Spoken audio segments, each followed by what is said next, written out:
Swaminathan committee பார்க்குறோம். 1993, 94 start பண்ணாங்க. இதுக்கு முன்னாடி தேசிய மக்கள் தொகை ஆணையம் பார்த்தோம். 2000 ஸ்டார்ட் பண்ணாங்க.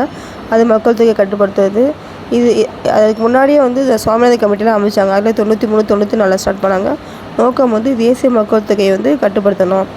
அந்த கமிட்டியோட தலைவர் யாருன்னா எம்எஸ் சுவாமிநாதன். இதோட டார்கெட் என்னென்னா 2010ஆம் ஆண்டுக்குள்ள மக்கள் தொகை அதிகரிப்பை முழுமையாக கட்டுப்படுத்தணும். 93ல் ஸ்டார்ட் பண்ணாங்க. ஆனால் 10க்குள்ளே டார்கெட் பண்ணிக்கிட்டாங்க கட்டுப்படுத்தணும். கருவுறுதல் அதிகனால தானே குழந்தை பிறப்பு அதிகமாகும். அதனால் 2010ஆம் ஆண்டிற்குள்ளே இந்த கருவுறுதல் விகிதம் 2.1 அதான் குறைக்கணும். அப்போ தான் குழந்தை பிறப்பு அதிகமாகுதுன்னு சொல்லிட்டு அந்த கருவுறுதல் விகிதத்தை குறைக்கணும். அதுக்கு இந்த குடும்ப கட்டுப்பாடு திட்டம் இருக்குது, பழைய அந்த திட்டம்.